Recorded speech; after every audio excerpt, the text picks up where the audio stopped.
రాజధాని అమరావతికి మరో కేంద్ర ప్రభుత్వ ప్రాజెక్టు వచ్చిందని కేంద్ర సహాయ మంత్రి డాక్టర్ పెమ్మసాని చంద్రశేఖర్ తెలిపారు.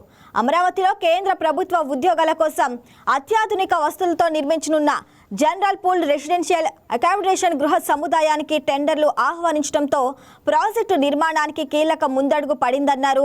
ఈ ప్రాజెక్ట్ ఇంత వేగంగా టెండర్ దశకు రావడానికి తాము ఎప్పటికప్పుడు కేంద్ర ప్రభుత్వ శాఖలతో సమన్వయం చేసుకోవడంతో సాధ్యపడిందన్నారు. కేంద్ర ప్రభుత్వ ఉద్యోగాలకు మెరుగైన వసతి సౌకర్యాలు కల్పించాలన్న లక్ష్యంతో కేంద్రం ఈ ప్రతిష్టాత్మక ప్రాజెక్టు చేపట్టిందన్నారు.